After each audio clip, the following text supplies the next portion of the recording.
Hey, this video is going to be about Nestea, the one of the first all-time great Zerg players to have risen in StarCraft 2 history. Still fondly remembered to this day. Was very good from end of 2010 to 2011, and then he has a drop off in. He has a slow drop off in 2012. Still like very good in the first half of the year, and then slowly drops off, and it ends in Iron Squid 2 as his final great placing. And so this this is going to be a interesting sort of saga, basically, because I've already talked about him a bunch of times. He's in the video of the first generation of champions, along with MVP and MC, and I've talked about his style. Basically, a very smart Zerg player, somebody who scouted out the other players, then defended their all-ins, but he also had a bunch of creative all-ins of his own. Was actually a very cheesy player in a sense.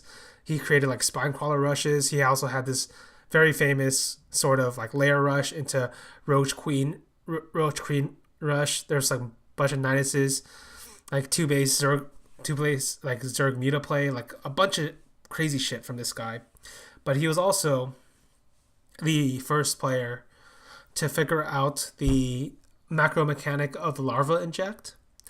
And what I mean by that is this is a guy who really liked to, if he could, go to like 80 to 90 drones in the ZVT matchup, and then from there recycle and reproduce Zergling, Baneling, Muta to crush the Terran opposition. And this is basically what he does for his entire like peak for a long period of time, and it starts slowly dying off. And the reason it starts slowly dying off is, first of all, people are getting used to it and they're kind of understanding what to do about it. Then there's guys like Marine King coming in with their Marine split against Mutaling Bling, so they're more cost efficient. Then there's a guy like MVP who could actually stall out the game past that point and then kill you later. And then this actually gets into the later point, basically. Because Nestea is forced to play in the end game scenario, you find out later he has a huge fucking weakness here, and he loses basically everybody in the end game scenario. It doesn't matter if he has Ruler Infestor or not. It doesn't matter what composition he has. He basically just throws, and for whatever reason, he couldn't concentrate on the actual mechanics of microing the army. And if I had to guess why, I think it's because his priorities are all wrong. And what I mean by that is, when you're playing StarCraft 2, like I said, you might have 400 APM, but in Nestea's case, he probably like attributed like 390 of that shit to injecting micro, to producing shit, and then he just like A-move his army or whatever.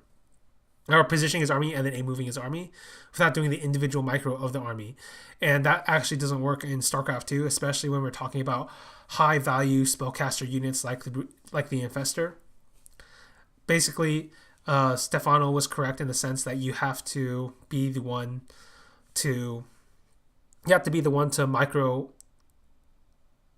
your late game army, because at that point in the game, that is the most central important thing a Zerg can do, and that's something that never clicked in Nestea's mind, or something he stubbornly refused to admit. I'm not sure. And so he basically he has a very slow fall off, and like I said, he had some decent results outside of Korea in 2012, and his last good result in Korea was in season 3. We got to the playoffs, but then got cheesed out by Beyond because of Beyond's abuse of the no neutral supply depot on the bottom of the ramp. So Beyond just two racks bunker rush Nestea every time. But I'll go ahead and say Nestea was probably going to lose that anyway, so it doesn't really matter as much. I mean, still kind of fucked up, but it didn't matter as much. But it was just a prime thing, I get. Whatever. And then Nestea he had a very good run at IPL 4. He had a very good run at Iron Squid 1. And then, but his last run is probably the strangest.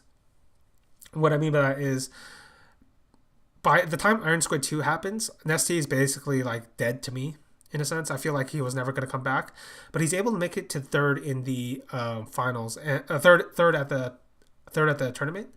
And one of the guys there who was involved in the tournament. I think it was Aomi, or I don't know how to say his name on Twitter.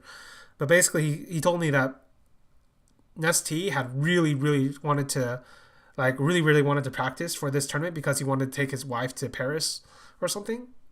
And so I looked through the VODs, and what happened was Nestea had reinvented at least his ZVP by that point, because clearly Nestea could not for the life of him play Broodlord Infestor. Like, he couldn't do it for whatever reason, even though it's super overpowered, he could not do it. And so what he did instead was he created a different style, which was you make a billion mutas and you make a billion spine crawlers, and then you just base trade. And this is actually kind of ingenious because if you think about it, Nestea cannot micro for the life of him in a army versus army battle. So why play an army versus army battle? So he basically just base traded his way. It was actually very effective, and so that's basically his like last gasp, so to speak. After that, he kind of falls downhill. Now, when we talk about Nestea, there's some points of legacy we always think of. The first is this was a very old man. This is somebody who had failed Brood War, who had basically been told, you really should give up on this game, really should give up on this competition. Even going into StarCraft 2, and he basically was a bit mad, a bit insane, a bit ambitious, and he basically threw the dice again, because this time it worked. And it's always very admirable, but it's always very like crazy to do that. So he always had my respect in that sense, and he also hit it at the time when a bunch of the Kesper pros weren't transferring over, and so he made the most of it as he could. And because he was a smart player, because he understood the differences, that's how he was able to make a niche for himself early on. And his style of play, basically, both styles I've talked about, his two primary styles, I guess, the inject larva thing and the base trade thing. They'd actually go on to be very relevant in the rest of StarCraft 2 history, but they'd be reinvented. The first one would be reinvented by Sue, because Sue would take it to its ultimate form, basically, along with like some of life's tactics, maybe. But Sue kind of figured out the small micro adjustments he needed to make that thing work, because it basically fell out of favor for a long period of time. Because the way Nestea did it, and the way the old style Zergs did it, you would bank up a lot of resources to make a huge explosion of mutas. And this created a huge timing window for Zerg players to abuse. But in the way Sue did it was way different. So he basically just added a little bit at a time, and there would be no window to attack him because he'd always have a larger land army, and he'd always be much more obsessive about creep spread. But I mean, he wasn't great at it, but he always made sure it was enough in Sue's case. And as for the base trade thing, this would be taken on by a teammate of his, Beal. And Beal was a player who had jumped around in a few teams. I think he was in Fnatic for a while before coming to IM. And then him and Nestea both went to WCS NA, and then he came back to Korea at the end of HOTS to become one of the best Zerg players. And this is like one of his primary styles. He loved to play Beal, which is his base trade style, except Beal was much better at it. And there are a few reasons why, but basically, Nestea, in his place's history, he is one of the most respected Zerg players ever. He is an old man who somehow made it work. And you know what? There is something to be said about his tenacity, his persistence.